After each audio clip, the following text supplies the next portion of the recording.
and welcome back to another review from the queer point of view. So today is a little bit different. We're actually not going to be doing a review of a play. We're going to review a concert. So a couple of weeks ago I went to go see Amanda Martinez's concert at the Performing Arts Center called Libre. Here's the program right here. Not much on it, just mostly information about it. It was a encore presentation at the theater. So what that is bringing in different artists so that students can have access to these concerts. So a little information about Amanda Martinez herself and her band. So the concert itself was to help promote their new album that's coming out, which is Libre. Amanda herself is a Canadian artist, is based in Canada, but she has roots in both Mexican and South African heritage, which was really interesting when she plays her flamenco soul music, because when I sat in the theater watching this concert, I realized that I don't think a lot about people with that kind of heritage and how they're presented in theater, in media, in anything. There's a lack of representation that I don't go out and see, and it making me aware of this, it made me want to learn a bit more. So I went and I looked around, because while again this performance isn't complete, it's not queer, it wasn't a queer performance at all, but it made me think about more stuff that happens in the queer community that we may not think about, especially being in Canada, because there is an underrepresentation of queer people of color that needs to be spoken up about. Because when I left the theater, I was thinking, oh, that was really good music, that was a really nice artist to see, why don't I see them more? Part of it is my own responsibility. I don't go out and consume that kind of media when probably I should if I want to support these people. But also, when we think about the media and what's being shared to us, can you think about any Latinx or South African individuals? Do they come right to mind immediately? Probably one of the only Spanish songs that has been really popular in the past couple days is Despacito, which is still a very good song, but still the list compared to all the other popular things on the radio or playing in the theater aren't that.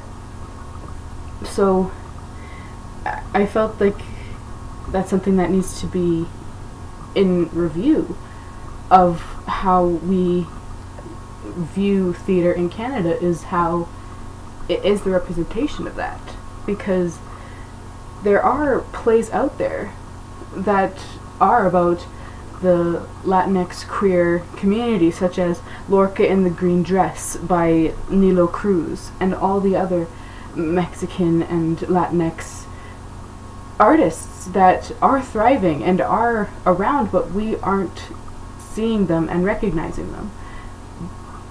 Is it because of our privilege, or is it because they're not being shared as widely as anything else? Because I feel like as a member of a queer community, it is our responsibility to try and make sure that people are being able to represent, because as queer people ourselves, we don't usually get as much representation, especially if, and this representation is even more undermined when someone is a person of color. It's very twisted and convoluted, and there's lots of things to discuss here, and I am very well aware I myself am not a person of color, but I can still recognize the need for representation, because already queer people are underrepresented. Then how does that feel for a queer person of color and a Latinx queer person who wants stories to be told? I talked in my earlier videos about the need for support, and that support in this day and age comes from what we consume in theater, in media, in music, So that is something that I walked out of the theater with. That was something that I felt needed to be reviewed upon, is in our Western world, what are we consuming? And we need to be more aware of that. But there's also one other thing that I was thinking about when going to see this concert, to see Libre. I went to see Libre, and I was thinking a lot about performativity. Now, for people who don't know what performity is, it was a term coined by the American philosopher and gender theorist Judith Butler, who is an extremely important theorist. Every single year that I've been in school, we've talked about her, because she made us think. She reevaluated our whole idea of how we see gender, how we see binary constructions, and how do we discuss this. Because as I was watching Amanda on stage, she dances a lot, and it was very fun to see. She danced with the music that she sang with. She danced with the other musicians on stage. It was very fun to watch. But a lot of her motions, when you think about it, were extremely, as we would call, feminine. And this made me think about performativity, because for those who don't know, the definition of performativity isn't a performance of something. Performativity, when used in context of Judith Butler, is how we see gender, because gender is not it is a doing and not a being. It is the repeated stylization of the body that is completely unconscious. As soon as we're born, these styles, these embodiments are enforced upon us repeatedly, until the child or this individual sees themselves as something that has been constructed. As we say, gender. Gender is a construct of that has been, in the past couple years, man and woman, a binary of that. You will have the repeated styles of someone who represents as male, or the repeated styles of someone who represents female.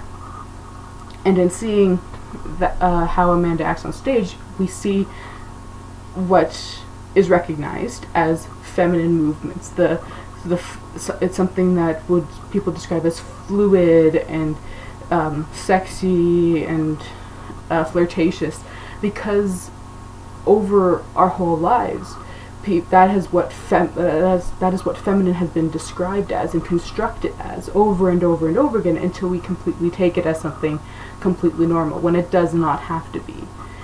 That's the thing with Judith Butler as a post-structuralist. It doesn't have to be that way. It's a structure. It can be deconstructed. So there was nothing wrong with how Amanda moves on stage. She moves the way she wants to, as someone who is a female identifying artist and dancer who's having fun. That's just how she was dancing. But it made me think about Judith Butler, because I feel Judith Butler is extremely important to know. Like I said, we've talked about her for 4 years and in school. So why is she important? It's because not only did she help redefine our understanding of gender and structure and binaries, but also she herself is a queer person who has done such important things for the queer community to help us understand identity and gender and performativity and performance itself. It's again, it goes back to representation. She is a philosopher, a queer philosopher that is very strongly represented. We talk about her all the time. We read her texts again and again, and I look up to her. That is what's important. It's like she's almost a role model. It's something to talk about. Like, we can call her a role model in the fact that it's a strong representation of a queer individual discussing stuff that that helps the queer community in ways of representation and being talked about, being allowed a window into this discourse. So that's why, like, there's a lot of information that I put into my research about Judith Butler, why I look at a performance and talk about performativity, because we need to talk about these kinds of things, like how are things represented on stage, where is the room for a queer person in a constructed world that isn't yet allowing us, that is slowly moving to try and represent us, but also needing to think about different constructions that are also keeping people off the stage or putting them on the stage. So I feel like while Amanda Martinez's Libre concert probably wasn't setting out to do exactly that, they probably weren't thinking about Judith Butler and performativity, or even thinking about queer Latinx plays. But by seeing that, I have been able to think about this, which is the start to talking about the representation that could be needed in the future, to talk about things that aren't talked about in our society, which is constructed. So I know this review was a little bit different than the other, but I hope that we all learned something from this. I know that I've learned something from this, and I hope something can also be taken away from this as well. So thank you, everyone, for watching, and I hope you appreciate this queer point of view.